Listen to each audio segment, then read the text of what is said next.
Welcome to Techtastic, the podcast that explores the cutting-edge world of technology and its impact on society. New breakthroughs and developments are revolutionizing the world around us, presenting exciting opportunities as well as complex challenges.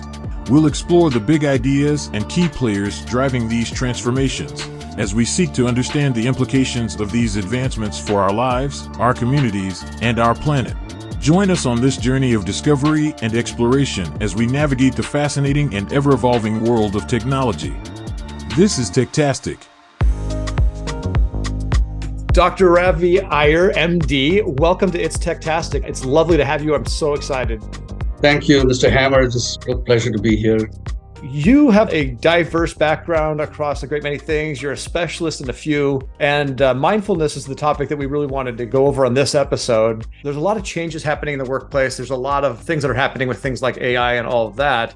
And we often forget to be effective, especially as knowledge workers and as technologists. It's important to take care of yourself. And I think of mindfulness as taking care of the instrument that allows me to make a living. And, it's the thing that I add value into the world, right? And it's taking care of that instrument. Yeah. First, sine qua non, or the starting point for mental stability and mental balance, is perspective. So I know AI has taken the world by storm. Even physicians are concerned whether ChatGPT is going to replace them. So I'm familiar with it. But I think the perspective that is helpful at this point is for us to think back to the time when the printing press first came out.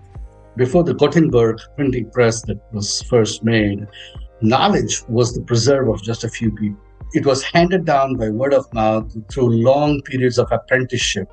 So somebody wanting to acquire skill had to go to a master, and he had to serve him almost in servitude for 5-10 years, and then acquire that precious knowledge to himself, and then become a master himself and perpetuate the serfdom again that he endured.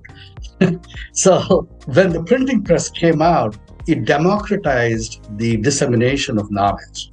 Suddenly, the keys to knowledge was the ability to read, comprehend, and write. So then suddenly it was no longer the people who wanted to control knowledge and retain power controlled the educational process by which knowledge could be comprehended and read or written. And in this way, the academic towers moved from silos of masters and apprentices to collections of masters and apprentices teaching the written word and so on and so forth. Then from there, it evolved one step further. So what people started calling the language machine, a simple elementary typewriter started.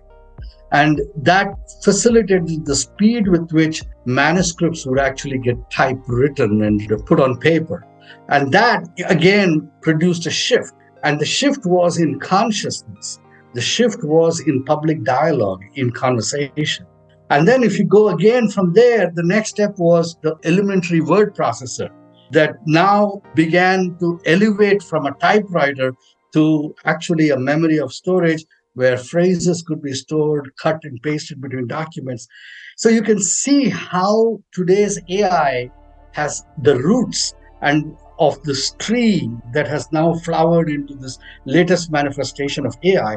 So before people get petrified about this, if you notice how you actually managed from the time of the master apprentice to the printed word, to the typewritten word, to the personal computer, and then onwards all the way to today, you can suddenly get a sense of balance. See, the biggest thing about mindset is people tend to look at the world as concrete objects that they either interact with through their five senses. But you don't realize that the five senses, while it interacts with the physical world, much of what you actually are living in your experience is a product of your inner creation. It is not a process of what you apprehend through your senses. It is actually a process through what you create from within. The biggest problem, that one of the things that we had to deal with in our clinic in pandemic, was this us versus them mentality that was driving people crazy during the pandemic. And that is coming right out of what I call the not enough mindset, where we think that the resources in our life are physical objects, that if we don't grab it and keep it to ourselves, somehow it'll go away. Somebody else will take it, somebody else will snatch it away, or it'll decay, or it'll somehow no longer be available to us. And in this us versus them, no matter what you do, no matter how good you are, you can be Elon Musk, you can be Bill Gates, you still, as long as you're operating on this us versus them mentality, you are operating at a fraction of your potential. The real successful people, they don't look at the resources in their life as physical objects. Rather, they look at the things that they need in their life as relationships with themselves. They look at their relationship to all of that. So they move from just collecting resources to becoming resourceful. When you become resourceful, you automatically become full of resources. You see, a resourceful person uses the world, and he uses life and its experiences and manipulates it into the narrative that he wants in his life. He doesn't live life as a narrative. He lives life as an experience out of which he creates a narrative. I'll give you an example, something my grandfather said when I was 14 years old. I had a big crisis in my life. Overnight, some of my best friends moved out to a different city because their dads got jobs there. They relocated. I lost my best friends. The new teacher came into school and she hated me. And, life was miserable. And how when you're 14, life is either Mount Everest or it's the abyss. Yeah. So I was miserable. And in the midst of all of this, my grandfather was. And after dinner, he said, okay, I'm going for my after dinner walk. Ravi, you want to come and give me company? And I said, okay. He and I were good buddies. We would walk. So he walked for a distance and then he said, what's bothering you? So I said, nothing. He said, no, I know you. You've been extremely quiet during dinner. Something's bothering you. Tell me, what's going on? So then I told him all the story, a big lament, a long litany of complaints about life in general. And he calmly listened to it. And then when I finished, he said, you finished? I said, yeah. I want you to do me something. Do me a favor. Look at those stars up there, and the stars were bright. It's India. It's black, tropical night. Stars are bright. So look at those stars. And he says, I want you to tell all your complaints to the stars, just like the way you told it to me, loudly. Like, speak to the stars and you tell it to them. I looked at my grandfather. I thought in my mind that he was losing it, but I respected him, and I loved him, and so I started. Initially, I was hesitantly starting to speak to the stars, and then I got more confident, and in a full-blown litany of my complaints to the stars. And I finish it, and then I stop, and then I look at him. Okay, now what? He says, I want you to look at those stars and tell me if that's what they are doing with your complaints. What are they going to do? They're not going to do anything. Nobody cares. The whole world doesn't care. The universe doesn't care. Do you realize now the benign indifference with which the universe considers your problems? I looked at him. I was shocked. You're stunned. He just jolted me out of my self-pity. And then he says, this is the most important thing. He says, Ravi, when the sun shines and when the rain falls, the sun is not shining to make the trees grow or the fruit ripen or the flowers bloom. And it is not shining to cause drought, famine. When the rain falls, it is not falling to water the grass, neither is it falling to cause floods, death, and devastation. All that the sun is doing is shining. All that the rain is doing is falling. It is we who make a story out of it. And then he says, when it is you who make the story, why do you make miserable stories? Wow. But what my grandfather did, he separated the one aspect of consciousness, which is like water has flowing and wetness as properties that are inseparable, like fire has heat and light that is inseparable, like that consciousness has experience or awareness and narrative or story. And You can either reside in the experience and use that experience to create a narrative, or you can let your experience be created by an automated narrative. Too often, we let narratives spontaneously rise within us through past impressions, past insecurities, and past favorable as well as unfavorable experiences. And these narratives automatically dominate how we actually shape our reality. Our reality is there for us. And if you stand in the experience, if you stand in ChatGPT's experience, you will realize that this is the most awesome tool that you can use. Yeah. But if you look at ChatGPT as a narrative about how senior management is going to eliminate your job, you know what you could do? If I was on that position, that I was fearful that senior management would eliminate my job by ChatGPT, I would quit, use ChatGPT to eliminate that company itself. That's what I would do. Yeah. So people don't realize that life is constantly giving you opportunities for narratives. There's so much that you said there that was just fantastic. And I was putting it into my own life experiences, those moments when you have that changing that internal narrative. And I'll give you an example.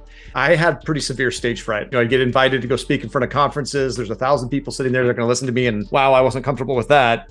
But I got a Apple Watch and I was sitting in the chair waiting to go up on stage, and I was taking deep breaths, getting myself comfortable, which I wasn't going to be. And I looked down at my heart rate, and my heart rate was elevated, but it was almost exactly the same as when I had just gone bungee jumping a week earlier, when I stood up on the edge of the bridge. And that was the internal click where I went, wait a second, well, I'm not afraid of this. I'm excited. There's this amazing experience I'm just about to have, and I know it. And from that point on, I love going on stage and talking and giving presentations, right? Yes. So the experience was heart rate of 110. And then you gave the meaning. On one side, when the heart rate of 110 was standing at the edge of a cliff with a bungee rope around your waist, then it is excitement. Here, it is terror. But regardless, heart rate of 110 is all that your heart knows and your body knows. If you stand in that experience, suddenly the narrative can shift. And most people don't realize that. They are so used to reacting to a narrative rather than through experience. I'll give you one other example. Imagine a newlywed couple. All right, they got married. They're now gone off to Bora Bora on their honeymoon. When the bride is being embraced by her spouse, in that moment, is she in the experience of the embrace, or is she in the narrative of the embrace? Well, she's in the experience of the embrace, the physical action. Exactly. Yeah. The more intense the experience, the more the narrative aspect of your head shuts off. Which is why people do bungee jumping, because during that period, you are 100% in experience, not in narrative. Narrative is always a past-based activity. It's an analytical activity. It's a survival mechanism that our brains have so that it can do pattern recognition of scenarios and produce a faster response to a life-threatening situation. That is all. It is an atavistic survival response from when we had to hunt as well as avoid being hunted by Tyrannosaurus Rex. That was, yes. Yeah. So we needed a narrative for the scenario where we had a near miss encounter with Tyrannosaurus Rex.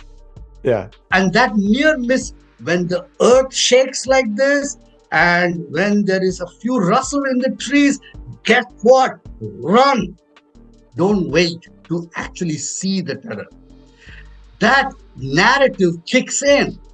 You can't wait to be in the experience of being face-to-face Tyrannosaurus Rex, because you will not have anything after that moment. So that is why we had that narrative part of our brain. The problem is we never knew how to shut it off. This is one of the reasons why children are always so full of joy, because they have not yet built that library of narratives. Children look at a stick on the ground and they feel as if they've found something wonderful. And on the other hand, you have someone like Robin Williams or Anthony Bourdain, who after a lifetime of accomplishment, all they could do was seek an exit out of that life. Yeah. Both cases, narratives. Yeah, they could have had such a positive narrative to go with it because they had such an amazing experience from anybody else's view. And believe me, I loved both of them. Yeah. It's a tragedy in my life, but I'm using that as an example. No, it's a fantastic example for that reason, though, because they were so, to any outside observer, the narrative we would put on them is successful and amazing. And, Robin Williams was bringing joy to other people's lives, but his internal dialogue, that internal narrative was different. So now, this kind of thing happens in entrepreneurs too. And we have a word for it. We call it the impostor syndrome and this and that. But it's another cliche word. The bottom line is this. People forget how to be in touch with experience and experience without a narrative. I give examples in my life. I get patients who are trying to reconnect, like husband and wife have been busy with life. It's not that they're estranged, but now they have an opportunity, they have achieved whatever they want to achieve, and now they want to reconnect and they want to have babies and whatever, and then they find that it's not happening. They're not getting pregnant. I sit and talk to them about this whole business of narrative. I tell them that your narrative about your husband or your narrative about your wife is you already know when the eyebrow goes one direction, what they are thinking. You're not being alive to them. We have 5 senses, but our 5 senses don't inform us of our reality equally. 2 of our senses are what we call distance apprehension senses, sight and hearing. These 2 senses we use and they dominate the way we perceive our world through these 2 senses primarily because it is safe. We can assess the world around us. Again, atavistic response. We can assess the world around us with our vision and our hearing long before coming in physical contact through taste, smell, and touch. So we tend to use eyesight and hearing more often in arriving at our decision making about the world around us. Same with couples relationships. The one thing in a new relationship is everything is new, everything is wonderful, everything is a surprise. The surprise goes away when you already have a library of prior experiences with that person. Mm-hmm. So one way to recreate surprise is to deprive yourself of one or more senses. Blindfold, put earplugs, and try to experience each other's presence. The next time you're intimate, without the benefit of these 2 senses, suddenly the world becomes different. You have a new world. Take a mug. You look at the mug, it looks one way. Close your eyes and feel it. Do you see the same mug with your fingers? Your fingers see a different mug. World suddenly changed. So think about it. How many worlds are there in this universe? As many worlds as there are senses. You think you occupy the same world as a bumblebee? You don't. An earthworm occupies a different world than you do. It sees world differently. The idea that if I was put here by something that has a higher order purpose for me, like a god or something, that is outside my experience, just as the worm's experience is outside of my experience. They're not the same universe. We exist in different places. And so the worm would never ask Christian why it was here. It would exist and it would find its own purpose, whatever that was. So we have to do the same. And then conversely, the experience of everything else in this universe living its life and doing its thing is no less meaningful either. It's to your grandfather's point about the rain falls, it does things because it is what it is. That doesn't diminish it. It doesn't take it and say that the sun's less important because it's not causing drought and famine and all that. It's just doing what it does. It has properties. That doesn't take away from the sun. No, it doesn't add, it doesn't subtract at all. It is just what it is. And once you realize that your life is just what it is, then it frees you. There's an enormous lightness of being, and you can live it. I really enjoyed this. I really appreciate you coming on. This was a great conversation. I also want to direct people towards your website. Yeah, people who want to follow me, my life is all about healthcare, about human potential and human consciousness and how it matters in the realm of leading a fulfilled life. I write books, The most recent book is our experience in the pandemic, but again, it is about human potential and human consciousness as we navigated threats to our life. You can follow me on my website. It's www.driyer.com. Dr. Ravi Iyer, thank you so much for being on. It was a pleasure having you here. Thank you. And that's a wrap for this episode of Techtastic. I want to thank you personally for joining us, and we'll see you next time. Until then, keep exploring and stay curious.